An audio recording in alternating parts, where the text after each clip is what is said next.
House of the Dragon Season 2, Episode 3, The Burning Mill has to be my least favorite episode of not only the Season 2 so far, but so far the entire series.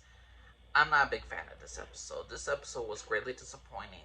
I'm not a big fan of this demon messages because it was so blatant and obvious what they were doing. I am not a fan of this episode. Let's go over what happened. On the black side, a lot of things are happening. Rhaenyra is still contemplating not going to war. She doesn't want to unleash the dragon. And some people say, oh, this is a great thing. After all the events that happened, after a nearly attempt on her life, after a nearly attempt, the nearly attempt on her life, after Luke's death and all that stuff, I guess she didn't want to go immediately to, like, use the dragons for war. I understand. But my God, what was this episode ending? What was this entire scene of Alice and Rhaenyra coming back together? No, just no. This was a terrible, terrible moment in House of the Dragon. Terrible writing. You're telling me Rhaenyra will risk everything just to confront her friend Alicent, to stop the war after they sent assassins to kill Rhaenyra. After after Alicent and her entire family believes that Rhaenyra had Alicent's grandchild killed, beheaded. You're telling me that Alicent would not confront Rhaenyra, would not call out on her, and all this other stuff. You're telling me that these two women would have such poise to talk to one another, that they wouldn't want to be screaming at each other, they wouldn't want each other dead at this certain point, because, you know, the friendship and the love survives all. This entire scene could have been handled way differently. They could have done what it does in the books. You could have had this in season 3 about the whole Aegon's last wish. I mean, King Viserys' last wishes for Aegon on the throne. How it could be the Song of Ice and Fire. This could have been explained with Alicent, with Rhaenyra as characters in season 3. And season 2, absolutely not. You cannot convince me that Alicent Hightower and Rhaenyra Targaryen would still want peace after all the events that have happened, with Luke dying, with, oh, I don't know, you think Rhaenyra would risk her entire life just to meet Alicent to avoid a possible war when she knows that Alicent has no control over the council after Aegon is crowned king? Logically, it makes no sense. And I do not like this episode for that. What happens in this episode? Rene, who has no dragon, has a little beef with her sister Baela. Baela is going to be on the front lines, more or less. Baela is going to be more scouting. Baela, since she has a dragon that she can actually wield, she's going to be using it. Rhaena feels like she's not being utilized all too well. She has a little beef with her sister. She has a little resentment towards Rhaenyra, because Rhaenyra is sending her to the Vale along with her 3 youngest kids to go over there to be safe, and then maybe have a little place at Pentos to be far away from it, far away from the battles and the danger. I don't mind Rhaenyra trying to protect her children. I don't mind Rhaenyra on the defense in a sense. But the fact is that the lords of the other lords in the council wanted Rhaenyra to go away while the men consider consider the battle. It's just like, you know, that topic I was talking about, how they do not respect Rhaenyra, how none of these men at the council only serve Rhaenyra because they swore oaths to her, not because they like her or they respect her as a person. No, because they swore previous oaths to her to King Viserys. These men do not respect her. These men do not respect her decision making. And how could they? Damon left her.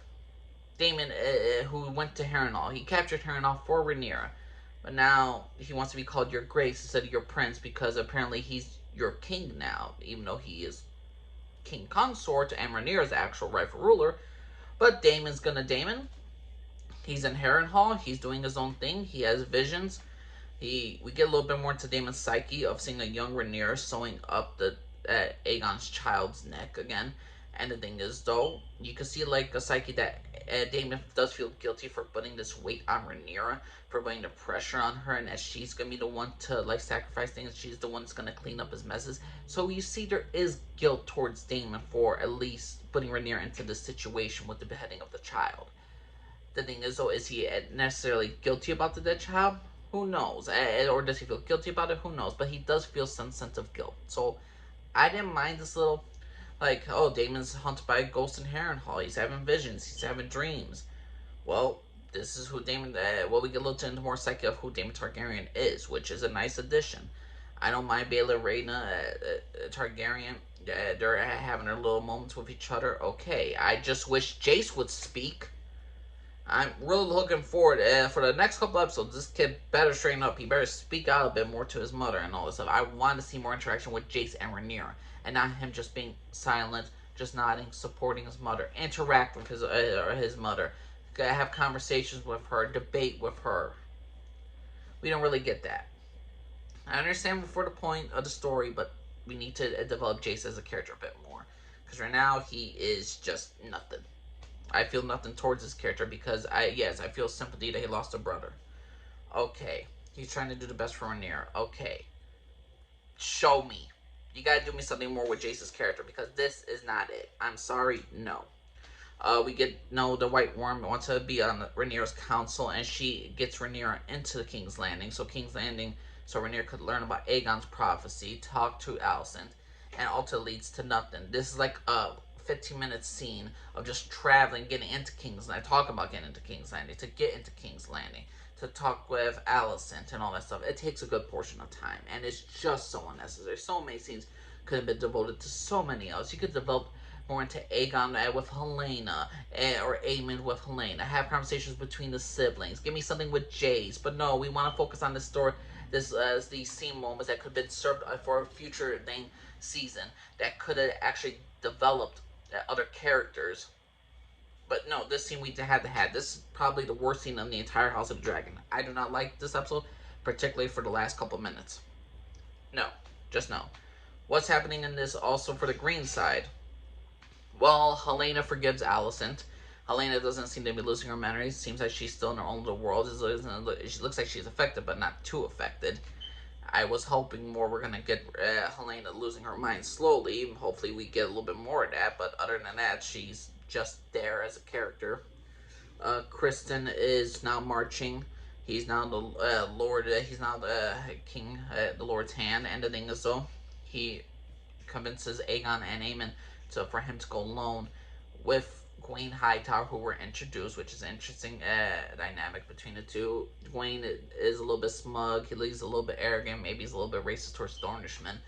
But the thing is, though, Kristen saves his life after Baela Targaryen nearly kills them, and nearly was about to confront them, because Gwaine Hightower, for his bright ideas, let me go wide out in the open field to go to, and when we're marching towards a battle. Kristen luckily saves that little troops of like 12 men, and he gets them, and Gwaine Hightower is in his debt. So Kristen has proven his self-worth so far as a warrior, as a leader. As a hand, what is Kristen supposed to do? He is a hand in war. He's a hand in general. There's no way to avoid a war. There's no way to convince the people. Right now, they gotta sack towns.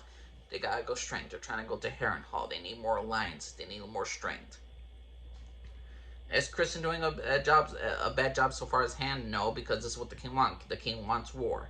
We also get in this episode, the beginning was the Brackwoods and Brackens. They were fought over each other.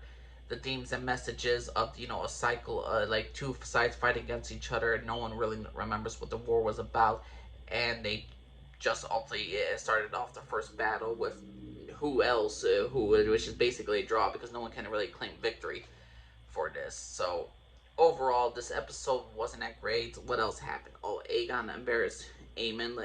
Aegon put Larys as the master of spies, so Larys is still cooking things up. He's still trying to skid a little bit into Aegon's mind, trying to convince him that, hey, as soon as you're gone, Alicent and Aemon will take over. So Larys is still pulling the freaking king's strings. He's manipulating him. The king is in his grief and his anger and his impatience to go to war. He starts screaming his own way, go to whorehouses, embarrasses Aemon in front of his first whore. Aemon is humiliated. I would not be surprised if Aemon in a future episode lets Aegon get hurt or something like that to get a little bit pushback, because Aemon is pissed off. He got humiliated again by his older brother, and there's I don't see a love and affection. There seems to be impatience between both of them. So Aemon and Aegon, interesting character dynamic for them. Interesting character dynamic for the Greens. Until the last couple, I was enjoying the episode, but then the last couple minutes about the stupid plan of like, yes, we need to avoid war at all costs.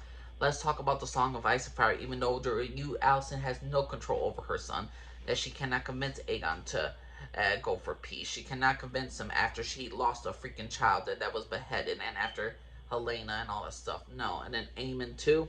No, it's not gonna happen. And Rene, again, the thought process of the writers. Oh yes, this is the one last chance gas to end this war before it ever begins. There was no way. After Luke's death, it was no way. After Eamon lost an eye, again, they talked about like what started the war, what started all this fiasco, what started everything. Can we avoid this? Not after the beheading of a child, not after Aegon declares war. No way and chance was gonna happen. This episode was so completely unnecessary.